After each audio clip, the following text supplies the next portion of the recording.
I'd like to thank you all for coming today, and I'd like to particularly thank Jenny Perrin, Heber's daughter, who is going to formally open the room and also open the exhibition. So I hope you'll all enjoy it. I've certainly enjoyed putting it together.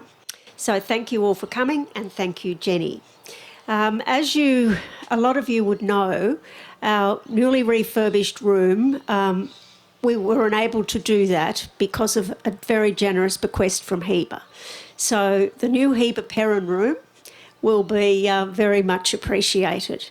Heber did so much for the museum, both in deed and advice, so we really appreciate all of his work from the past.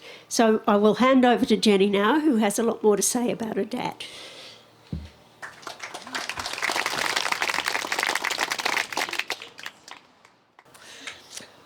Thank you, John and Liz. And ladies and gentlemen of the Historical Society, it gives me great pleasure to be here today. When Liz emailed me, I was a little tardy in responding, but we got ourselves organised and decided that today could be the day, so I could come down yesterday and come today. Liz said to me yesterday, I hope the room does Heber justice. Well, my dad was quite a humble person, and I think he would have not thought that anyone would acknowledge him in the way that he's been acknowledged in this room. So he would have been absolutely delighted with what's happened, and that his bequest was so useful to the museum, which he loved so very much. I would like to talk about two things about my father in context with today and the museum. He had two serious loves in his life. One was his career and his work. He was an engineer, as many of you probably know. And the other was that he was nutty about rocks and lapidary and working with and exploring the whole idea of working with stone. The engineering gene in the Perrins, and I speak from personal example here, extends from my great-grandfather to my nephew. Every generation has had an engineer. And I think engineers delight in solving life's little problems and get a great deal of enjoyment out of doing so. And in retirement, my father joined the Historical Society fairly soon after he arrived in Merimbula, and he and my mother joined and were active in the museum. And then came a multitude of opportunities to solve life's little problems. And you'll see some of them inside, and I'm delighted to notice that my list and the list inside are actually very similar. So I was in Darwin, and then I was in Adelaide, and then I was in Canberra. And I'd had conversations with my father about what I was working on, and he'd have conversations with me about the projects that he was working on. And he shared stories with me about doing the repointing of the museum. And I remember coming down here and seeing the new white pointing. The underpinning of the footings. There was a fisherman's story that he took an oral history of. The long and involved process of reinforcing the roof. The lost railway. It's also featured inside. He spent a lot of time exploring around the back of Mirador, and showed me endless photographs of what he'd found there. And then he told me about doing duty at the museum, which he also loved, and how he took that very seriously and made sure that he was here when he was supposed to be and was happy to sub for people when they were unwell. But I think the thing that the museum did for my father is that in his retirement, it gave him strong purpose and great satisfaction that his engineering skills were of use and of benefit to something he cared so much about.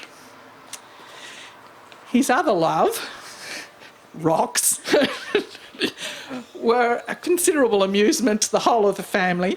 He introduced his father to rocks while I was still quite young, and then inherited the collection after my grandfather died. I remember family holidays spent in gullies and in creeks looking for stones. But as a mechanical engineer, he was uniquely qualified to meet his own passion. And so the houses that we lived in, and particularly 2 Nolan Drive,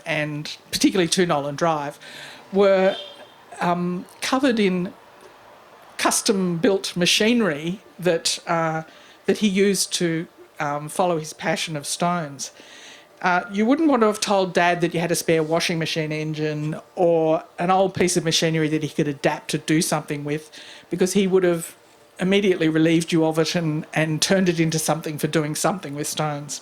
I have to admit that when I walked into the 2 Nolan Drive workshop and saw large green machinery, I didn't know what they all did.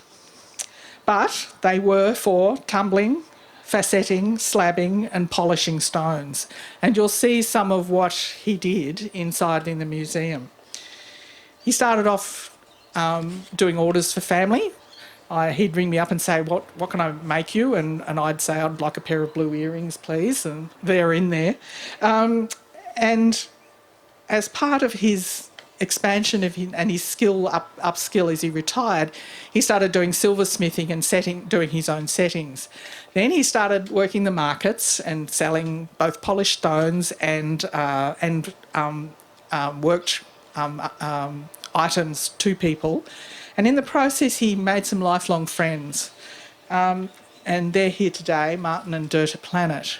You might have heard of Martin and Dirta in association with boomerang bags and the jewellery business that they run. And some of the items inside are a collaboration between Martin and my father's stones to produce objects of extraordinary beauty and uniqueness. The one that I'd like to tell you about, which you'll see in there, is called the Blue Hope Pendant. It's 3 stones that my father facetted, plus a couple of extras to build it out. And it's set in silver, and Martin made it after the Tathra bushfires. So he made it for me because I wanted a pendant. And so it's become the Blue Hope Pendant as a result of that event. The stories go on. This piece of jewellery is typical of something that everyone always likes when there's a nice piece of artwork which has a lovely story. The stories do go on. Next, in 2 weeks' time, my son will be down here with his friends, and he's asked me where the museum is so he can come and see his grandfather's room. It gives me great pleasure to open the Heber Perrin Room. May it be the venue for many more stories, and he would have loved that. Thank you very much. Many thanks to Jenny. That was a great story, and lots of little things about Heber. There's one thing that I did forget to tell you. Jenny will be taking her jewellery home with her today, so please, everyone, have a look at it before it goes, because it is absolutely beautiful, and I'm sure that you will appreciate it as much as she does, and how much as we do, actually having it on display for the day. So thank you, Jenny.